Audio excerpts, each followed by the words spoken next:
welcome back to Mika Reacting Reviews, reacting to things on the internet. Same day, same shirt, different video. And today we're returning to Joe Rogan, and I stumbled upon this clip today and I wanted to do a react review to it on this channel. The name of the clip is The Origins of San Francisco Homelessness Problem. This was uploaded 2 months ago and has 1.4 million views and 25,000 likes. So I'm gonna fast forward it a little bit because I don't have a lot of time, but I specifically wanted to talk about this specific part of the clip. It's only a 6-minute clip, but we're gonna listen to the last 2 minutes of it, 2.5 minutes of it. But in the beginning, they basically talk about why San Francisco has such a big homeless situation or homeless problem, and they sort of begin it with the fact that San Francisco has always had a very liberal view when it comes to drug use, talking about they had opium dens back in the 70s, I guess, in the 60s, and that they San Francisco was one of the last places to like close them down. So they've always had a very liberal view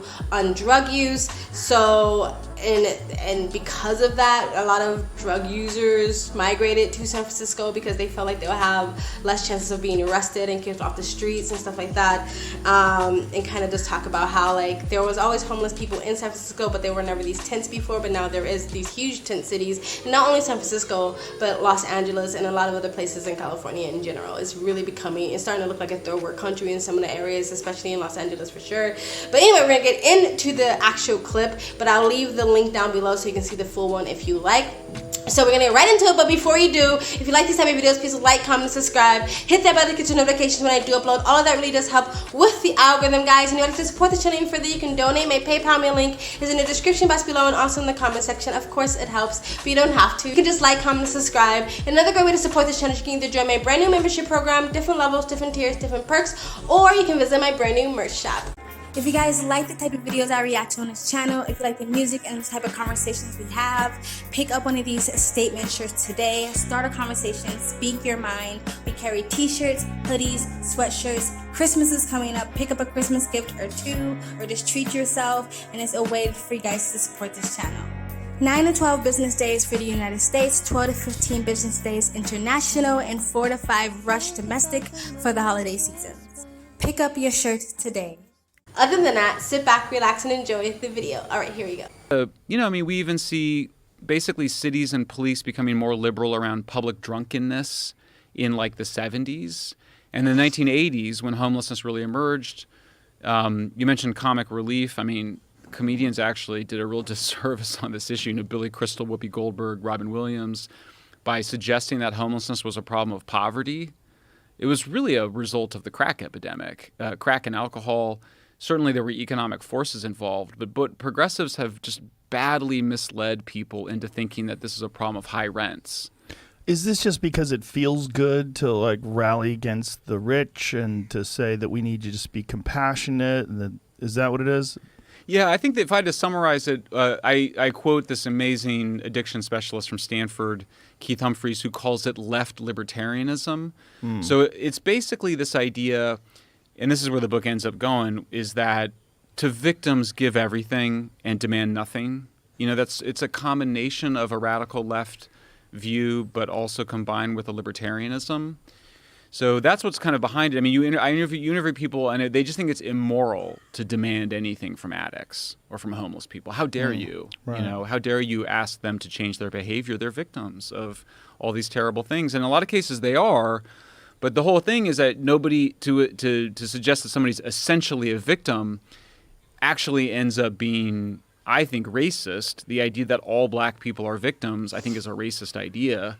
The idea that all white people are benefiting from privilege, also a racist idea. But that kind of racism, it's a different kind of racism than the type that we're all used to, which was, racism type 1 was, how do we justify enslaving Africans, basically? And how do we justify prejudicial policies against, people of color mostly?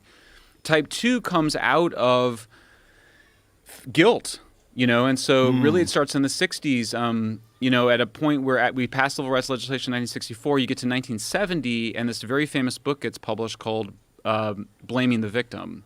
And the idea is that basically any policies that demand some accountability and taking of personal responsibility is effectively a kind of victimization. Watch the entire episode for free only on All right, guys, I thought that was really interesting. The whole give the victims everything and ask for nothing, and sort of it kind of spiraled into what's now coined as woke racism, or even what Dr. Jordan Peterson has said in a previous clip that I watched is misplaced compassion, where it's like maybe it comes from out of compassion, but at the end of the day it just hurts the person you're being compassionate for anyway. Like, for example, one of the examples that Dr. Jordan Peterson gave is like, you see a small child, 3 years old, struggling to tie their shoes. The child is throwing a tantrum. The child is obviously frustrated, crying, and every time that child does that, you run and tie the shoes for the child, and you're doing it out of compassion, but you're also stopping that child from learning how to tie their shoes. So it's like you have to use some sort of common sense with the compassion as well. Or when PETA let out a bunch of, like, I believe there are foxes or some sort of animal in Australia, and then all the animals started killing off the farm animals, so they had to kill all the animals that the PETA people let out anyway. I don't know if they're really actually PETA, but they basically was, I don't know, waving the PETA flag when they did it. So like their compassion had no common sense behind it, so they end up hurting the animals that they were trying to help. So you have to actually do some logic and common sense behind it. It can't just be. And I would also say I don't think all of it actually comes out of compassion. I think some of it actually comes out of ignorance and just sort of virtual signaling. Like, I'm a good person, look at me, look what I'm saying, look what I'm espousing, I'm a good person. And again, at the end of the day, these toxic narratives, you end up hurting the communities that they say they're trying to help. I've been really kind of on this sort of like victim culture train lately, and supporting victim culture, supporting victim mentality only hurts the community and the people that you're trying to help in the long run. No one's saying don't be compassionate, no one's saying don't be empathetic, no one's saying don't give people space and understanding, but when it's perpetual victimness, you're going to hurt that person at the end of the day. And so to say like an addict should have no accountability or responsibility in their recovery process is at the end of the day going to hurt that addict, because they will just continue being an addict and eventually die. You know what I mean? I do believe in live and let live. If you want to be an addict and you want to end your life that way eventually, then that is your prerogative, but I'm not going to enable you and tell you good job anyway. Like, I'm going to be like, yeah, you're an addict and you're probably going to die eventually if you don't get your act together, if you don't get your shit together. So like San Francisco and other really progressive areas have these policies. They even have like buildings where you can go in and there's a supply of clean needles and swabs and alcohol, and like quiet little clean little rooms that you can go and shoot up and even pass out for a couple hours. They're giving you like basically safe spaces to be an addict, you know, passing out free drugs. There was an article not too long ago that someone was giving free drugs away, heroin, like hardcore drugs, you know, saying out of compassion they don't want them to get fentanyl laced drugs, so these are clean drugs so they won't overdose. And I completely understand that. At the same time, in the long run, it really doesn't fix the situation. Yeah, people might kill them, people might overdose over drugs, but maybe that fear of overdosing might actually help someone get off of drugs and get clean. But if they know they can just get clean drugs for free anytime, anywhere, then I might prevent them from forever wanting to get off of drugs. You know what I mean? It's the same thing with mental health. You know, you're not supposed to tell anybody with mental health issues that they need to be accountable and responsible for their own mental health, because that's victim shaming. But at the end of the day, it is still your responsibility to take care of your mental health. Even if the government gives you all the free psychology and therapy and counseling section and all the free drugs in the world to help your mental health issues, you still got to put the one foot in front of the other and actually go to the therapy sections and actually, you know, put any of those the advice into action. You're still accountable for your own mental health issues. Any other, you know, a community that they're kind of constantly trying to blanket with victimness, the black community, the queer community, women, all of those things, constantly telling them that they're a victim and taking the power away from them,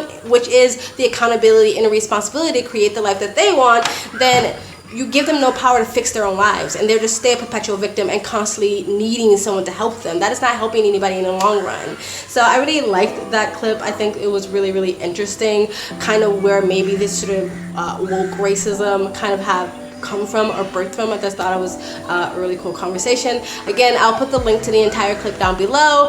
Let me know what you think about this clip, what they said, what I said in the comment section below. Let's start a conversation. Please like, comment, and subscribe. Hit that bell to get notifications when I do upload. All of that really does help with the algorithm, guys. And if you'd like to support the channel even further, you can donate. My PayPal link is in the description box below and also in the comment section. Of course, it helps, but you don't have to. You can just like, comment, and subscribe. Another great way to support this channel is you can either join my brand new membership program, different levels, different tiers, stickers, different perks, or you can visit my brand new merch shop. Great statement tees and mugs to show the world what you're thinking, how you're feeling, and the type of music you're into. And I also want to give a shout out to all the amazing people that's already joined my membership program. I see you, I love you, I thank you, I appreciate you. And I also have a second travel vlog channel. I travel as a lifestyle, I live abroad. If you'd like to know where I am in the world, you can go to the description box below and also in the comment section. Hit the link, go subscribe to my travel vlog channel, and or follow me on my travel Instagram. My stories is usually what's most up to date. I also have a TikTok, links down below. You guys have an amazing day. Bye!